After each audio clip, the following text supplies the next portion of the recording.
So, welcome back to pregame video number 3 for Citizens of the Frontier. I'm Oscar Rios, and this video is called What the Hell Are We Doing in Solar Miner?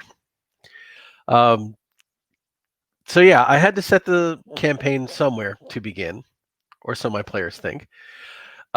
So, the Frontier is a vast place. We're going to be playing shortly after, well, we're going to be playing in Frontier Year. Let me see. I'm one of the few players who actually went through the Zebulon's Guide update. So, history. We are Frontier Year 111, the grand celebration of the commemoration of the Federation. So, 111 is after the Second Sathar War.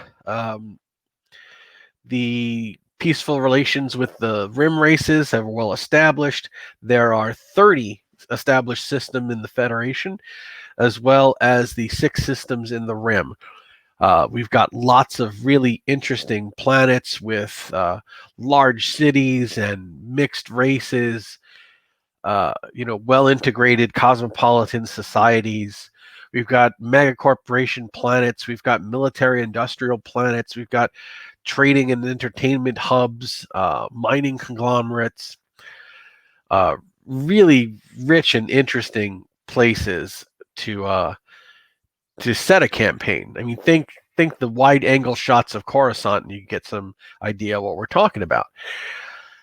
So I looked at the entire map and system by system by system. I'm thinking, where do I want to set my campaign? Where do I want to start my players off at? And I looked and I finally settled on Solar Miner.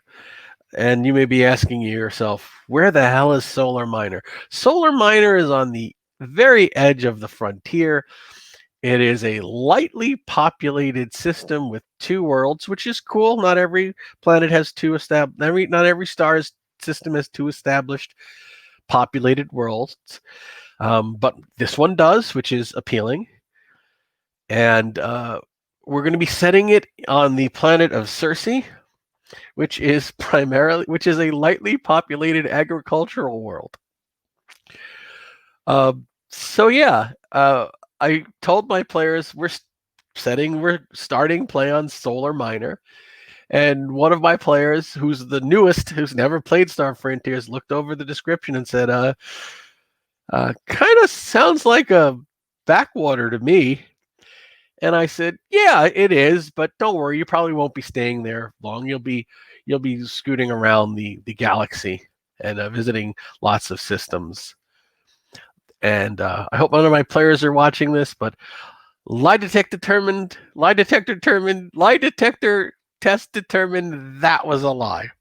I have every intention of staying in Solar Miner for a long time.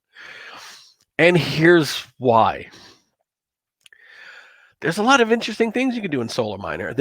Solar Miner and their 2 worlds, Cersei and Kitkut, are both lightly populated, which means they only have a few large cities planet-wide, which means that I can pretty much name and detail every planet in this star system myself and add little towns and villages all over the place. For a lightly populated system, they've got 3 space stations, 2 around Cersei, which is a rest and relaxation station, and a armored space station. And you may wonder why a farming backwater like Solar Miner has an armored space station, which is basically a fortress. We'll get to that in a minute. And the industrial world of Kitkur, which has a trading station. Again, that's 3 space stations, which I can name and detail and add personnel to. Gives me a rich tapestry to have some space station-based adventures. And they've got one of these planets, Cersei, has a moon named Ulysses, which is actually established. It's settled, and it's settled by the military. So there's a lunar military industrial complex on the moon of Ulysses, on the planet of Cersei, which is a farming planet. So why is there such a big military presence on such a small lightly populated planet on the edge of known space. And that's because it's on the edge of known space. In the Second Sathar War, uh, Cersei and Kitkur were, I think Cersei, Kitkur may not have been populated at the time. It doesn't matter. The Sathar invasion fleet during the Second Sathar War sacked this system. They destroyed most of what was there, and they forced all of the remaining population onto transports and literally stole the population of these planets and put them to work on a slave planet called Outpost 1, where they used them as human shields so that their forward operating base wouldn't be bombed by Starfleet, by Space Fleet, or whatever we're calling, Anyway, and that was for about, I believe, if I look at the history, 9 years. So these people, the original settled, these people were basically bombed out, abducted, and lived as slaves for many years before the war was over and they were allowed to return home to rebuild their homeland. Now, I don't think any of my players are going to be old enough to have much of a memory of that, because in the year we're starting, that whole tragedy took place about 19 years ago, and most of them are young adults. They may have been children, they may have vague memories. We'll get to that. But what I really love is that,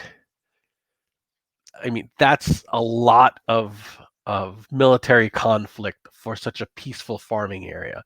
It gives me the idea of those hedgerow farm places in Normandy, that they look all sorts of peaceful, but this place was once a brutal, vicious battleground of great armies. So we'll get to that. We're going to be exploring that whole history. Yeah, and basically a lot of those people, when they were freed from slavery and liberated from their liberated from their hostage situation, basically, they returned to Solar Minor, to a destroyed world, and spent almost 2 decades at this point rebuilding it. So that's a lot of really interesting history that we can explore, and we're going to. Another really interesting piece of history is that this entire system was formed by a mega corporation, dedicated. I don't remember which one offhand. I don't have that kind of memory. But I remember all this other Sathar War stuff. But anyway, the mega corporation controlled it. It was a mega corporation dedicated to agricultural pursuits. Of course, who else would set up a farming planet? And they, I believe, slowly lost control, and now it's owned by a civilian government. Of the two planets, one is way more civilian run than the other. And there's a hint of conflict between the two. We're going to explore that. We're going to explore, the division between the haves and the have-nots in this system. And it's going to be pretty interesting. Another really weird thing is, and I don't know if this is good or bad, the system is primarily settled by two races pretty much equally, which doesn't happen much. And those two races are human and Vrusk. Vrusk is one of my favorite races of all time, and I'm quite familiar with human culture.